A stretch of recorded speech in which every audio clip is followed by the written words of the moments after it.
किसी ने हमें फांसा नहीं है, हम स्वयं फंस गए हैं।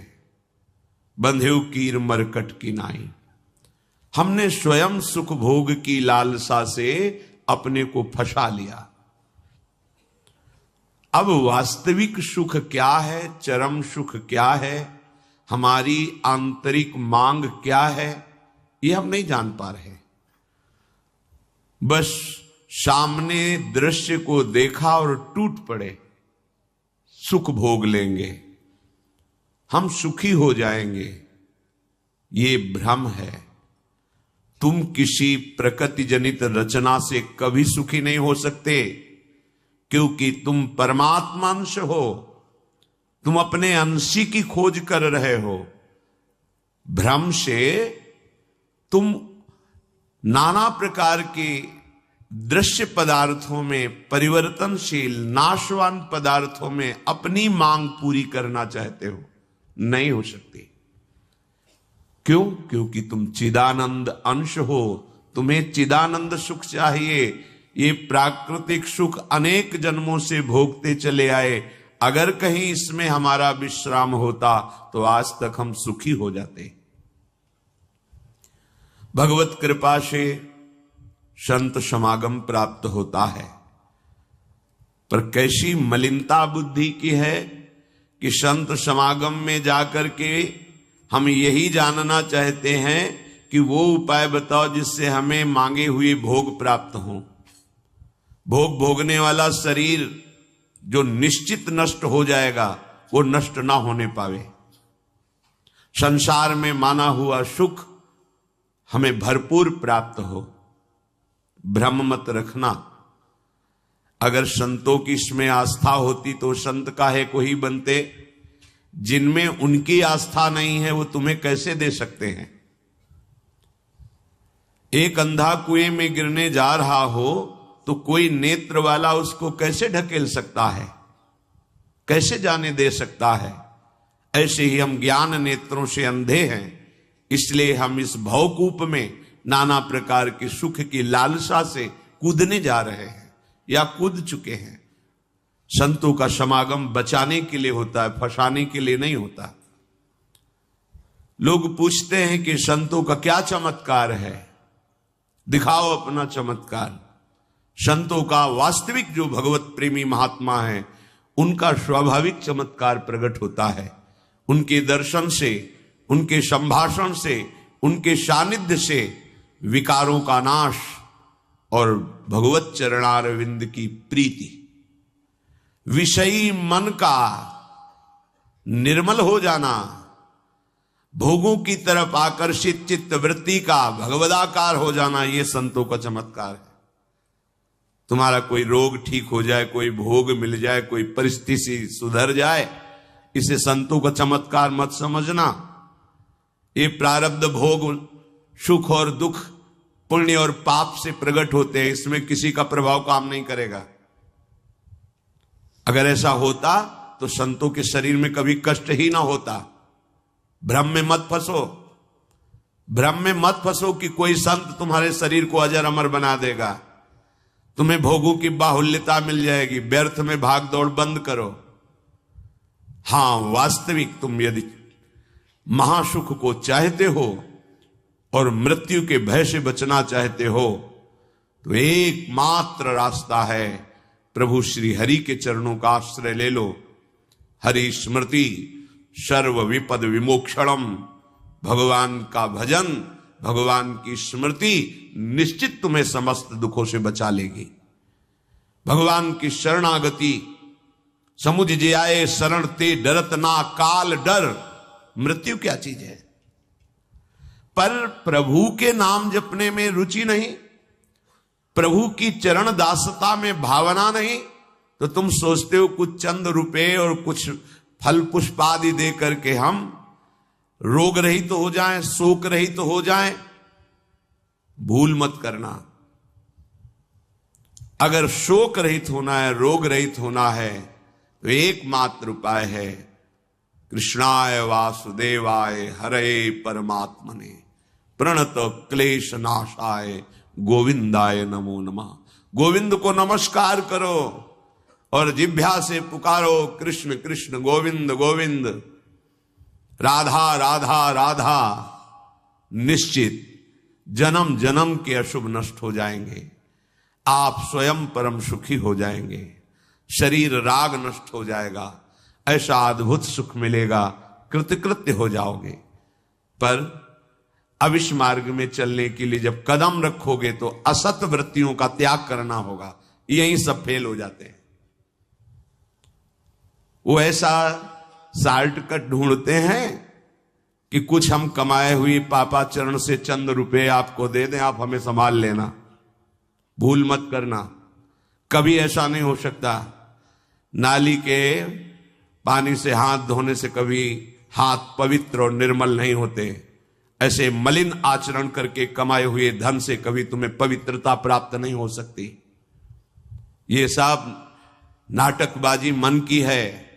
वहां चलो तुम्हारा सुधर जाएगा, कुछ नहीं सुधरेगा जब तक तुम सुधारना नहीं चाहोगे। तुम सुधारो अपने आप को। किसी का आशीर्वाद कोई काम नहीं करेगा जब तक तुम अपने आचरण नहीं सुधारोगे। तुम खाओ मांस, पियो मदिरा, करो व्यभिचार, नाना प्रकार की हिंसात्मक वृत्ति, तुम्हें भगवान भी नहीं माफ करेंगे, चाहे जहां भाग के चले जाओ। अधर्मा आचरण करने वाले को भगवान कहते हैं मैं साक्षात काल रूप से दंड देता हूं। शरणागत होकर नियम के अनुसार चलोगे तो भगवान तुम्हें दुलार करेंगे मां की तरह। यह सिद्धांत है। नाटकबाजी में फंसो तो फंसो, सिद्धांत से चलोगे तो कभी धोखा नहीं खाओगे, आनंद में मगन रहोगे। पर सिद्धांत में चलने के लिए असत त्याग करना होता है, इसीलिए सब फेल हो जाते हैं। कोई बिरला गुरु कृपा पात्र ही कदम आगे बढ़ाता है। ये भीड़ भागम दौड़ केवल वासनाओं की पूर्ति के लिए तो भ्रम में मत रहना। किसी का आशीर्वाद, किसी की कृपा तुम्हें वासनाओं से नहीं बचा सकती। एकमात्र उपासना ही वासना से बचा सकती है। और उपासना तुम करने के लिए जब तैयार होगे तो ये गंदी बातें, गंदे आचरण ये आपको त्यागना होगा। बस यही तुम्हारी गाड़ी फेल हो जाती है। ये हम नहीं त्याग सकते तो फिर तुम्हें कोई बचा भी नहीं सकता। लिख लो, अपने दिमाग में लिख लो। अगर बचना है तो एकमात्र मामे ए प्रपद्यन्ते माया में ताम तरंते। जितना भी समझाओ ये पागलपन छोड़ते ही नहीं। बस कोई जंतु ऐसा हो, कोई भस्म ऐसी हो, बस उन नाटक में रिझना चाहते हैं। अरे प्यारे, यदि वो तुम्हें सुखी कर सकता है तो वो खुद क्यों सुखी नहीं हो जाता? तुम नहीं सोच पा रहे हो? पागल हो तुम। यदि वो तुम्हें रोग रहित कर सकता है तो खुद क्यों नहीं रोग रहित हो जाता? यदि वो तुम्हारे को चमत्कार दिखा सकता है तो अपने को चमत्कार दिखाकर प्रभु का साक्षात्कार क्यों नहीं कर लेता? पागल बन रहे हो। सिद्धांत को समझो। तब लगी कुशल न जीव कहूं, सपने हूं मन विश्राम, जब लग भजत न राम कहूं, शोक धाम तज काम। जब तक शोकों का खजाना एक कामनाएं, इन कामनाओं को प्रभु के चरणों में समर्पित करके भजन नहीं करोगे, स्वप्न में भी सुख नहीं मिलेगा। जागृत की बात जाने दो। जो चाहत है नित्य सुख, अरु मन को विश्राम, यही सब चाहते हैं। दुख का मुंह न देखना पड़े, मन हमारा प्रसन्न रहे, शांत रहे, कोई कामना हमें जलाए ना। हां, है मार्ग। हित ध्रुव हित सो भजत रहो, पल पल श्यामा श्याम श्यामा श्याम श्यामा श्याम। अब ये करना नहीं, तुम्हें भजन करना नहीं, पवित्रता से रहना नहीं, आचरण सुधारने नहीं, मनमानी आचरण करना है तो भगवान तुम्हारे हृदय में भी बैठे हैं, कुछ नहीं कर पा रहे।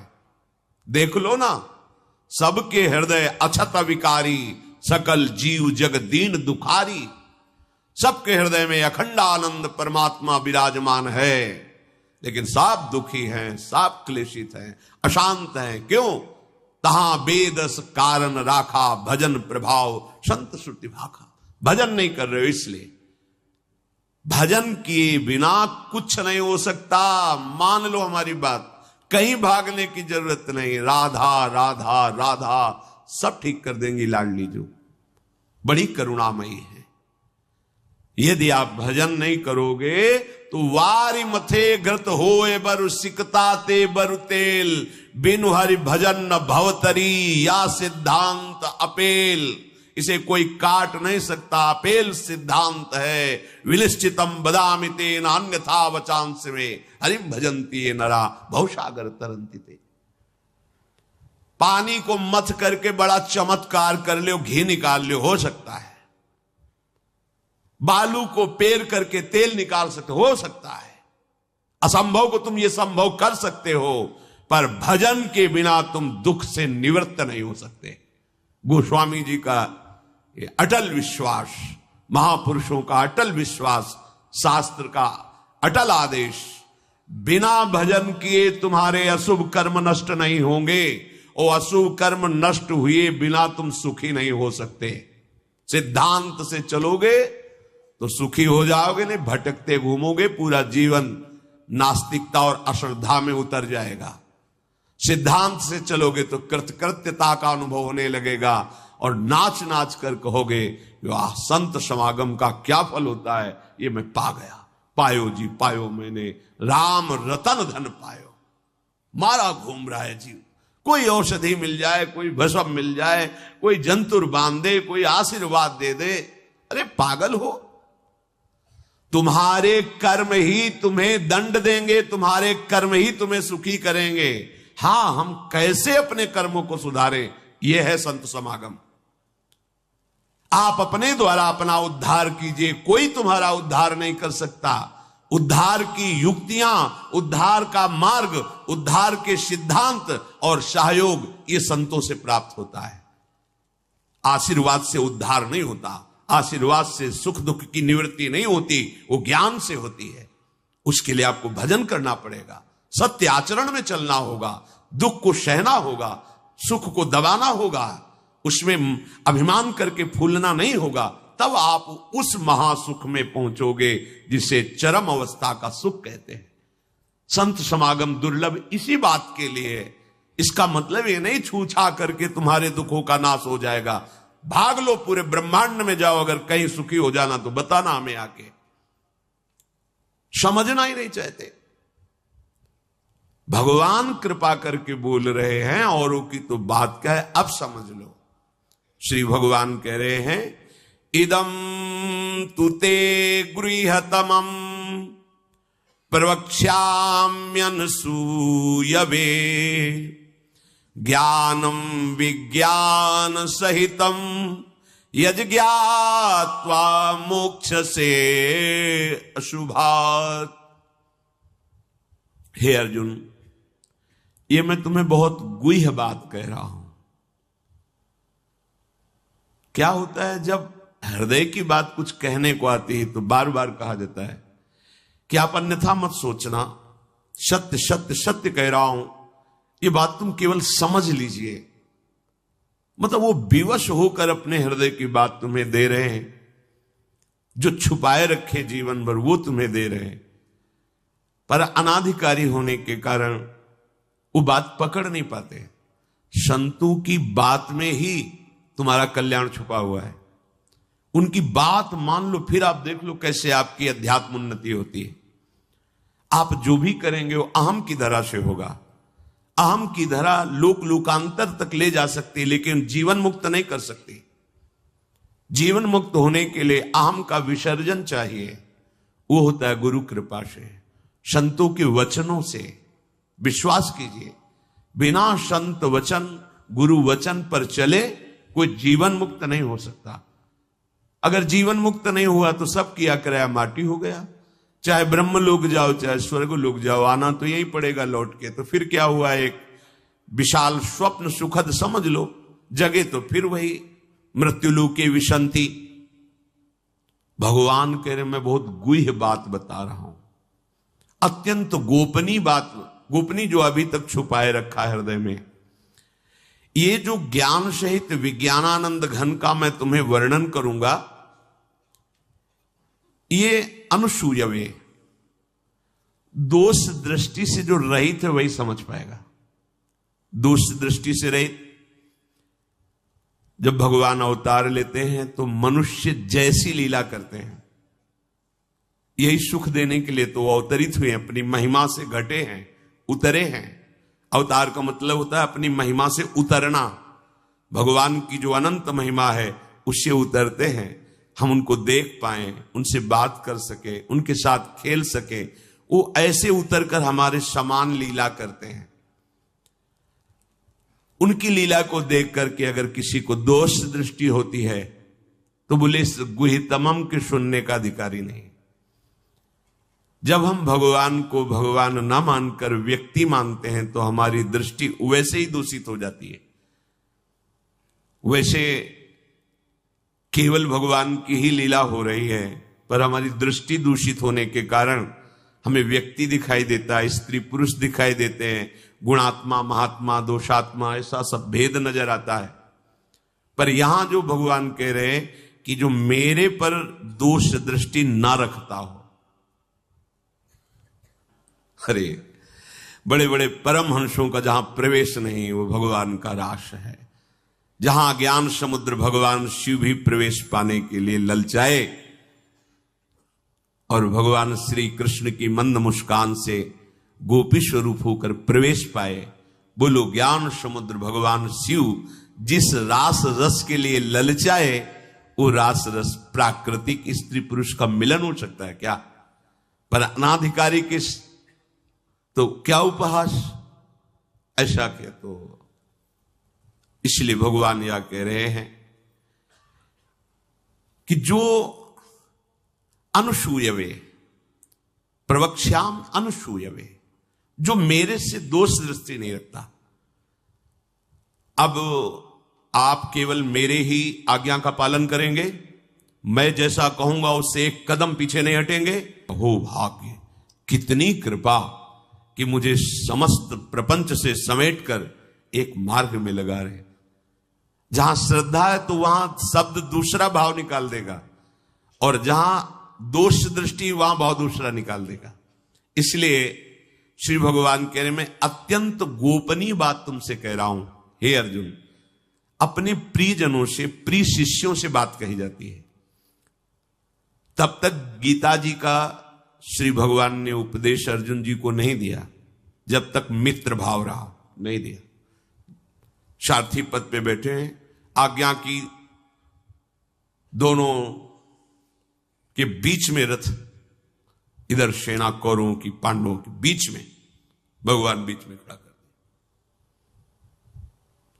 जब देखा मोह ग्रसित हुए, निवारण में असमर्थ पाया, तो भगवान की शरण में होकर के कार्पण्य दोषो भरत स्वभावा प्रछामि त्वाम धर्म सम्मूढ़ चेता।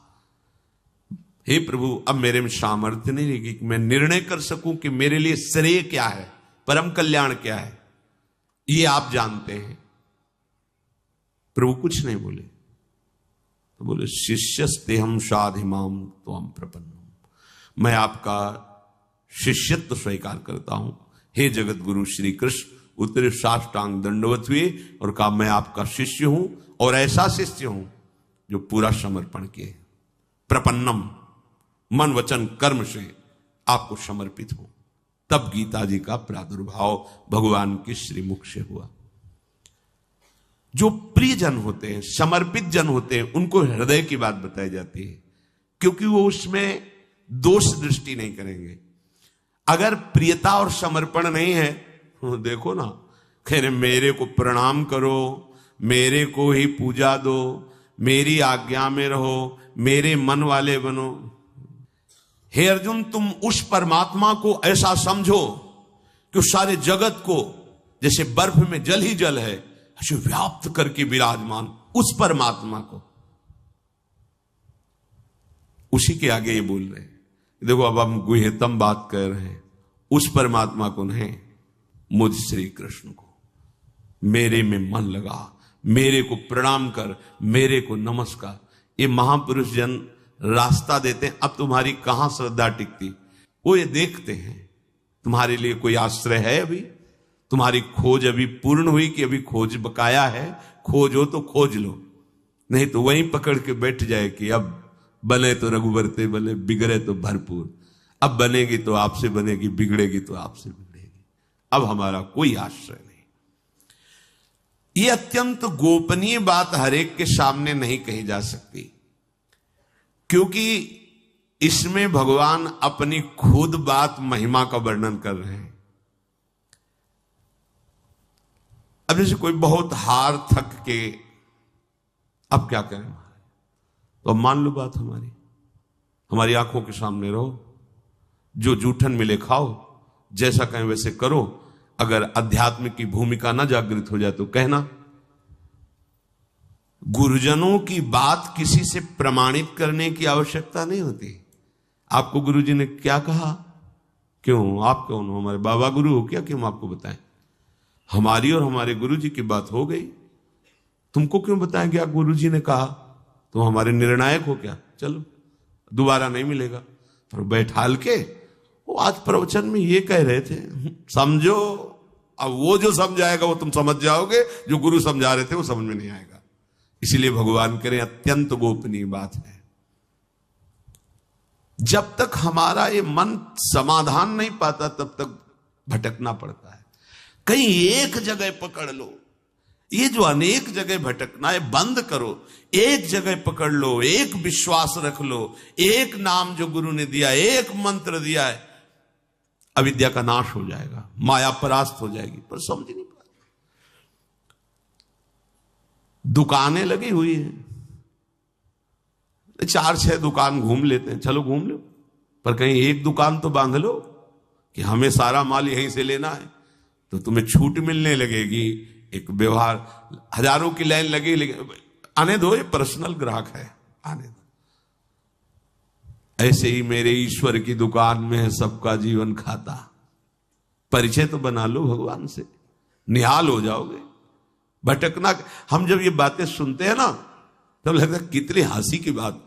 जितनी देर तुम अमुक जगह जाकर के झाड़ फूक करवा कर उतनी देर राधा राधा जपो, बिल्कुल ठीक हो जाएगा, सब ठीक हो जाएगा। क्योंकि कोई भी जो हमें क्लेश देने के लिए आया है, कर्म है हमारा। जब भूत हो, प्रेत हो, चांडाल हो, रोग हो, दुख हो, विपत्ति हो, ये सब हमारा कर्म है। और उस अशुभ कर्म का नाश करने के लिए भगवान नाम जय